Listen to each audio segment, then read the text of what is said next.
Čiže dneska si ukážeme jednoduchú stratégiu na menové páry a na zlato. Obchodujeme na daily, 4-hodinovke a H1. To sú timeframey, ktoré používame, ale zadávanie obchodov je čisto na H4. To, čo pre tieto obchody potrebujeme, je 4-hodinová EMA 77 nastavená na close. OK. Čiže to je prvá vec. Potrebujeme H477 EMA. Budem to vpísať v poradí, v akom ideme v analýze, hej. Druhá vec, takže v jednoduchosti H477 EMA, ak sme nad ňou a sme v longoch, tak je to v poriadku a keď ideme dole, tak chceme byť pod ňou, hej. Čiže chceme ísť v rámci trendu. To je druhý bod. Chceme trendujúci trh. OK? Následne ďalšia vec, čo potrebujeme, je vyhľadať impuls a na ňom natiahnuť OTE od ICTho, čiže v podstate je to zlatý res, hej, 0,618 FIBO až 0,716 myslím, a 0,79, hej, až je to. No, takže chceme impuls, následne chceme pullback, ktorý ide naspäť k tej EME. OK? A na ten impuls naťahujeme vlastne to FIBO. Takže na impuls naťahujeme ICT OTE, čo je Optimal Trade Entry. To je to FIBO medzi tým 0,618 a 0,79. Takže môžeme ísť v poradí, akom ideme. Máme H477 EMA. OK. Trendujeme smerom dole. Následne hľadáme impuls. Máme tu push dole, ale v tento moment sme boli ešte v konsolidácii, takže ešte by som to nepovažoval za nič trendové.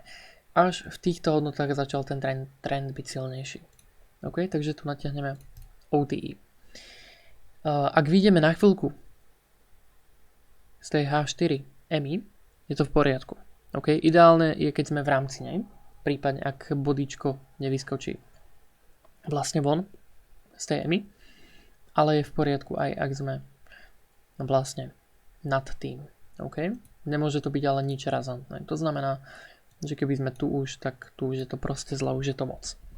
No, takže naťahujeme na ten impuls, OK, čo sú teda tieto sviečky, kľudne keď si to potiahneme takto, tak môžeme pekne vidieť, že je to teda nejaký impuls dole. Následne chceme vidieť rešpekt tej zóny. Znova, nevadí, keď vidíme von. OK, je to v poriadku, ale ideálne je, keď musíme prísť minimálne pod tento level. Ak vidíme von z tohoto, je to absolútne v pohode. Samozrejme najväčší ideál je to, že by to napríklad už odtiaľ to padlo. Hej, že prišli sme po EMU, sme v OTE a tam zadávame náš obchod. No, následne to musí spĺňať ďalšiu vec a to je to, že pri tom pullbacku sme zobrali likviditu. Čiže štvrtý bod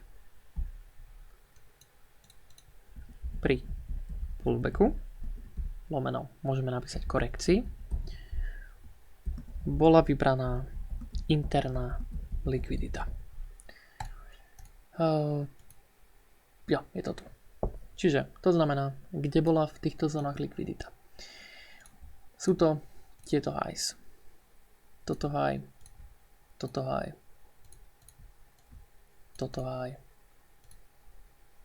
kľudne toto high, prípadne aj toto high. OK, máme tu až nejakých teda 5 zón, kde bola vyberaná likvidita, kľudne aj toto high. Proste swingové body. 1, 2, 3, 4, 5, 6 swingových bodov. Úplne stačí, keď sú 2. Nejaké výraznejšie, OK? Takže máme vybranú likviditu. Ja som tam kľudne, že buy side bola teknutá. A následne ideme teda hľadať ten daný entry. To znamená, že chceme vidieť na H4 break štruktúry. Takže rešpekt, break štruktúry. Hej. Po piate, chceme vidieť break štruktúry na H1 lomeno H4. S tým, že vstupujeme až keď H4 sviečka closne pod týmto breakom. OK, boss, break of structure, break štruktúry. Čo znamená, že tu nastupuje do hry tá 1 hodinovka. Môžeme ísť na 1 hodinovku. A keď na H4 nemáme žiadny bod, ktorý by bol vhodný vlastne na breaknutie, tak ho ideme hľadať na H1. Ale tu vidíme, že už ho máme vlastne tu. OK, a tu je nejaký ďalší bod. Čiže presunieme sa naspäť na 4H. A vidíme, že to bolo v podstate tuto breaknuté až touto sviečkou. Hej, ale tu už máme na H4 v podstate najbližší ten break štruktúry. No, čiže následne vstupujeme na konci tej H4, čiže ak aj H1 breakne a skončí tu, ešte nevstupujeme, čakáme na break H4. Stopka ide na high, take profit ide na low. Každopádne, keby máme vstup až tu, OK, nejakým zázračným spôsobom, tu nebol žiadny swing, hej, povedzme si teda break štruktúry, dajme tomu, a bol by až tu. Vstupujeme tu. Čo v tento moment? Nechceme nikdy menšie R ako 1. To znamená, že vždycky si to manuálne potiahneme tak, aby to bol aspoň risk 1:1. Čo v tomto prípade nebol najmenší problém, pretože tu bol risk 1:3,47. A to je v podstate jediné a jednoduché zhrnutie tejto stratégie. Poďme na nejaké okrajové situácie, kedy tam bol nejaký menší problém, menší zádrhel a čo v ten moment vlastne robiť. Čiže poďme na to. OK, toto je ideálny príklad. Samozrejme, ako už som povedal, tak na low je naša teda likvidita a chceme to targetovať. Úplne ideálne však je, ak po odrešpektovaní toho OTE sme boli v nejakej určitej zóne. To znamená, že tam bol buď verifikovaný blok alebo fair value gap. Jediný fair value gap, ktorý je tu, je tento. Nejaký teda výraznejší, to už sme dávno prešli cez to. Ale máme tu OBčko. OK. Keď pôjdeme na 1D, tak v ten moment je dokonca až toto celé slúži ako OBčko. Ale keď pôjdeme naspäť na 4 hodinovku, tak samozrejme si môžeme vybrať niečo menšie a to je táto celá sviečka. OK? Niekto vyznačuje iba bodíčka, tak či tak aj bodíčko bolo hitnuté.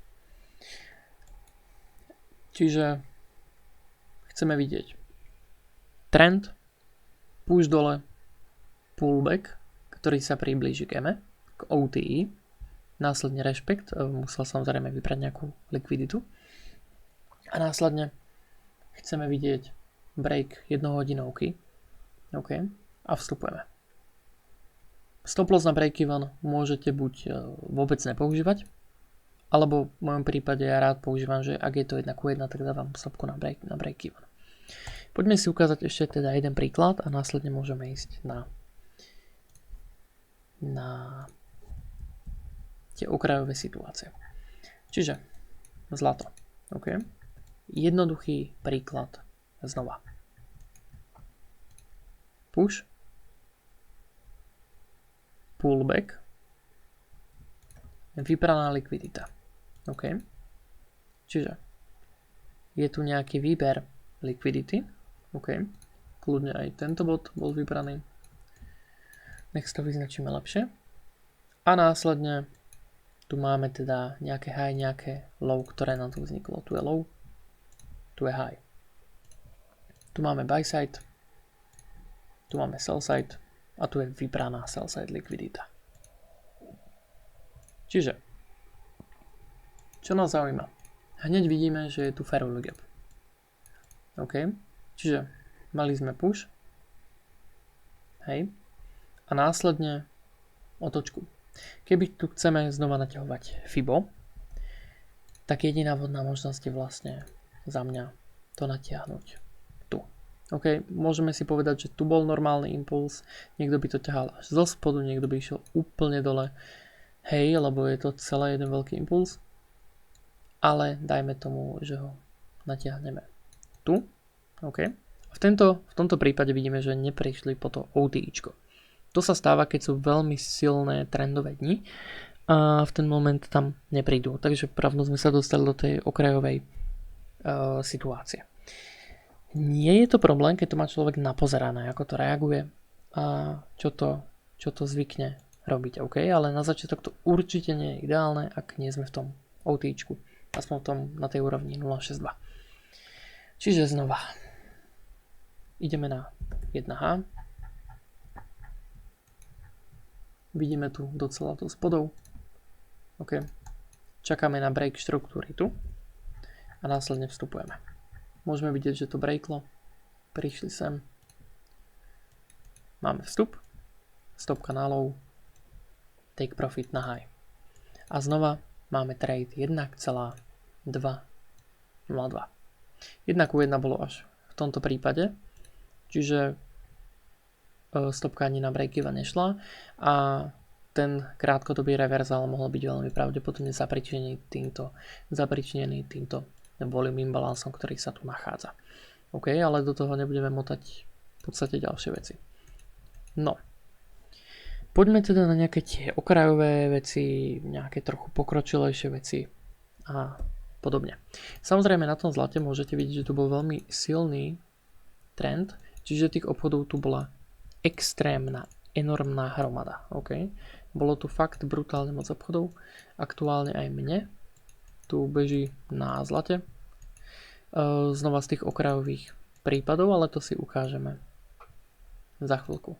Znova. Máme tu už vytvorený trend. Take liquidity, push. Drop naspäť, take liquidity, push. Ideme ďalej, znova hore. Niekto by možno bral aj toto. Hej, je to v poriadku v rámci možností, ale nie je tu žiadne výraznejšie high, žiadny výraznejší bod, po ktorý by sme chceli ísť. Hej, čiže aby som to vstupoval až tu. Následne teda môžeme ísť kľudne tu. OK, výber liquidity. Samozrejme, tu je to celkom očividné. OK, výber. A následne máme tu ďalší výber liquidity. OK, prípadne kto sa chce viac v tom motať, tak môže zobrať aj toto tu. Následne máme ďalší tu, ktorý už mám otestovaný a viem, že bol break-even.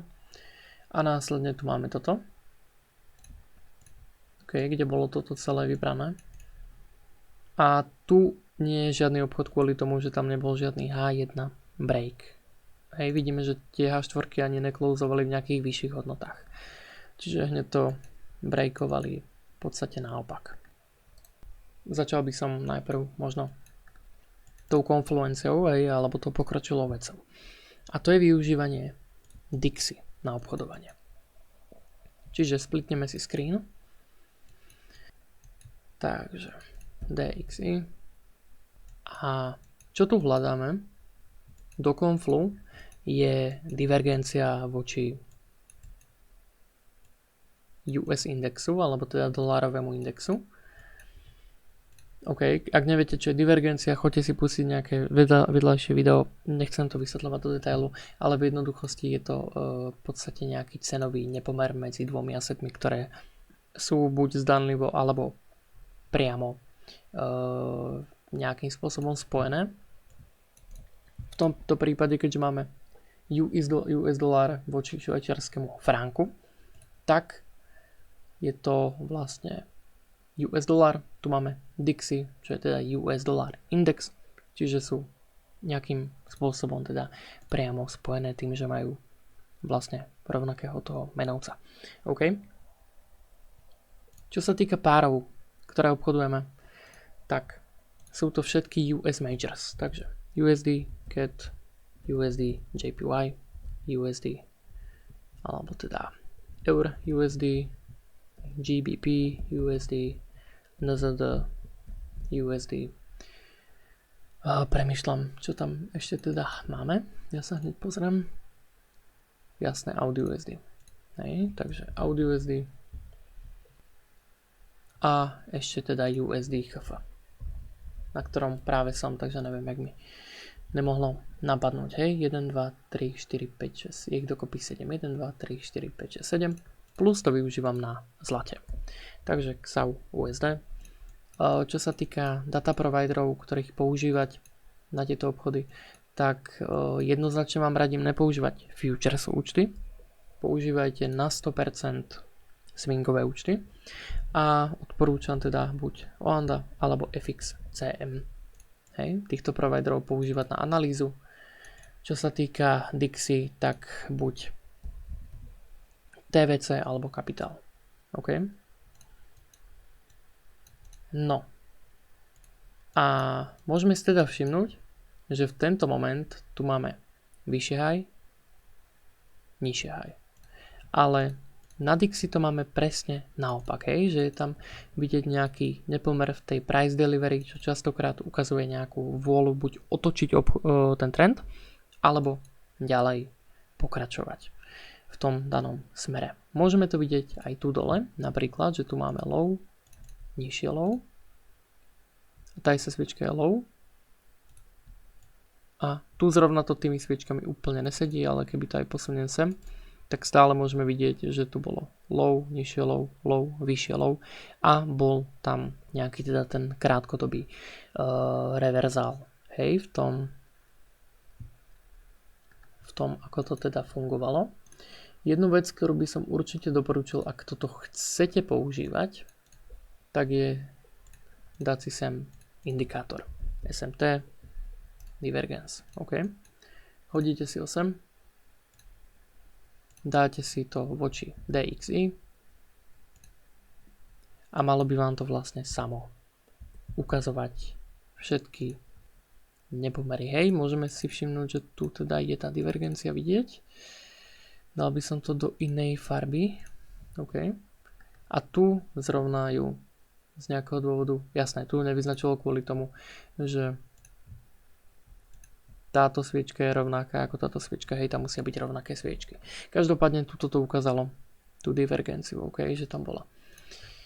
A je tu takých prípadov vlastne nejakým spôsobom viac. Samozrejme, nie je každá divergencia validná, je to znova dôležité filtrovať. Ako to filtrovať, už je zase vec na úplne iné video, takže sa môžeme tomu povenovať úplne v inom videu. No, čiže to je to, s čím môžeme porovnávať naše obchodovateľné alebo obchodované inštrumenty. Aké môžu byť okrajové situácie? Prvá okrajová situácia sa nachádza hneď tu.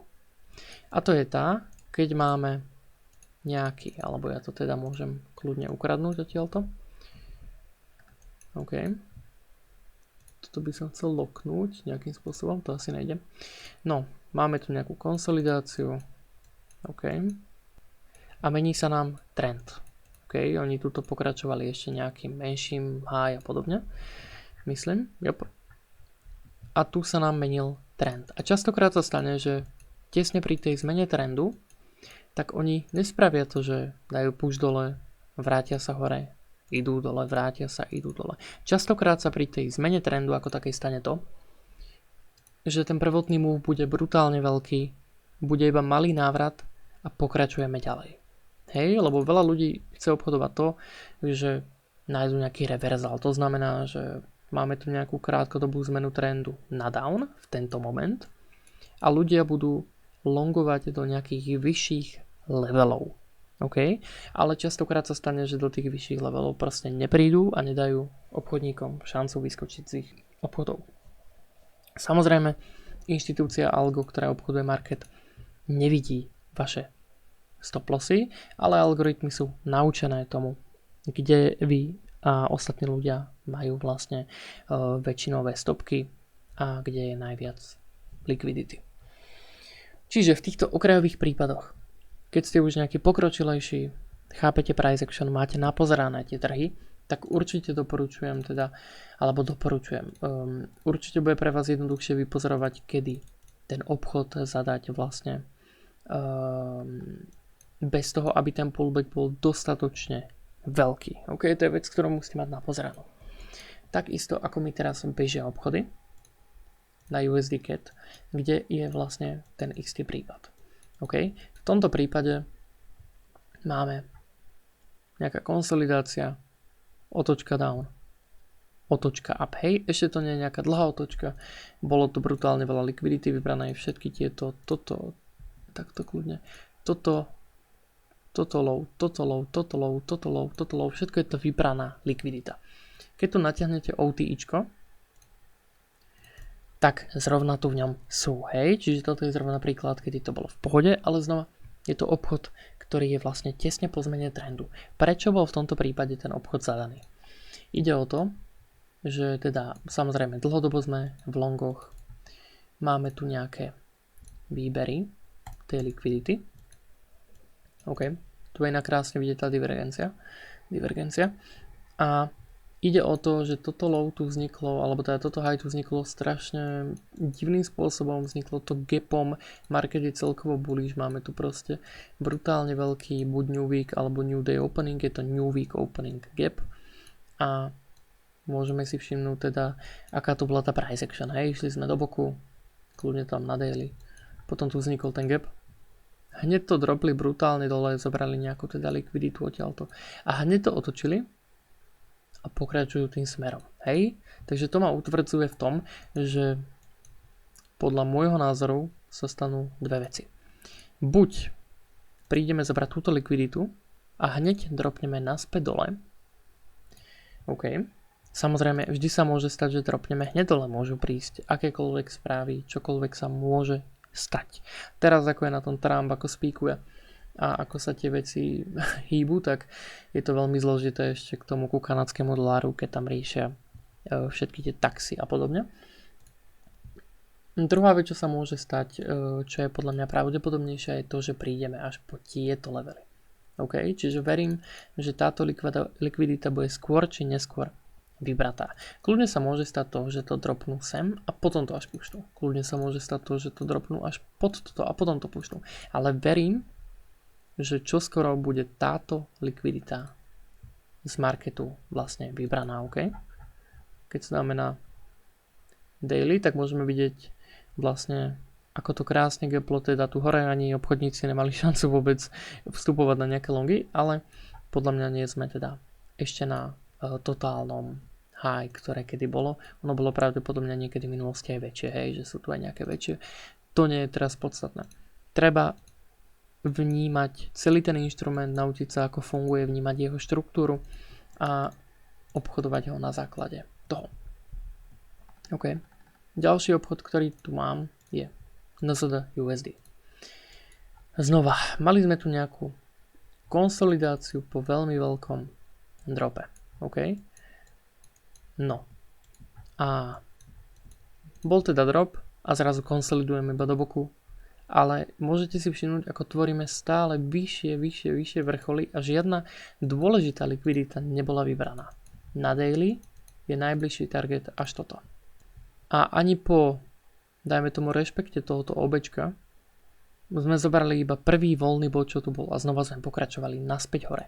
Čiže na NZD USD verím, že prídeme po tento bod. Nehovorím, že teraz, nehovorím, že nemôžem dostať stopku, tá stopka je rovnako pravdepodobná ako to, že ju v podstate nedostanem, hej, alebo teda záleží, hej. A verím, že čím skôr prídeme po túto likviditu hore. OK. Takže ďalšia vec. Znova je to ten istý prípad. Máme tu nejaký začínajúci trend, drop, nejaký výber, teda liquidity, sme pod EMA, EMA ide do boku. Nie je to ideálny obchod. Následne push, low, high, bez toho, aby bolo niečo z tohoto vybrané. Žiadne také dôležitejšie levely neboli vybrané, dali tu nejakú reakciu, nepokračujú dole. Pre mňa to bol ideálny vstup. Ale musíte mať ten market napozeraný, samozrejme toto na low risku. OK? A môžete vidieť, máme tu take liquidity, následne break hodinového high, hej, takže break štruktúry, low, high, vstup. OK? A znova nastáva tá istá vec, nie sme v OTI, pretože teraz nastala nejaká zmena trendu, ktorá nemusí byť definitívna, môžeme pokračovať naspäť dole, takže to nie je znova úplne ideálny obchod. Keď pôjdeme na USD JPY, môžeme si všimnúť, že sme v docela pokročilom downtrende. Aktuálne čakám na výber tejto liquidity a následne kľudne continuation smerom nadole. Na USD HF už v podstate ten výber nejaký bol, ale chcel by som vidieť ešte trochu vyššie hodnoty, hej, že pôjdeme po nejaké úrovne, ideálne do toho OTIčka. Tu moc nechcem vstupovať mimo to OTI, lebo ten pullback naspäť bol v podstate taký veľmi slabý. Častokrát sa nachádza v týchto obchodoch vlastne dáme sa na USD JPY akumulácia, manipulácia, distribúcia, hej, AMDčko power of free. Môžeme vidieť veľmi jednoducho výber liquidity, break, push dole, jednoduché, není čo riešiť, ale ešte predtým nám tu vzniklo toto push, akumulácia, manipulácia, distribúcia v smere trendu, návrat, redistribúcia smerom dole. Úplne ideálny setup. Absolútne S-tier setup, hej? Tento tu. A plus to bolo aj OTIčko, fair value gap. Toto je setup, na ktorý by som sa nebál kľudne dať vlastne aj kľudne 2% kapitálu. OK, miesto jedného. Tu je to úplne ideálne, je tu úplne všetko, čo potrebuje človek vidieť. No, to je prvý setup. Prídeme naspäť. Tu je druhý. Výber tejto liquidity, čo tu je nahromaždená. OTI. Fair value gap.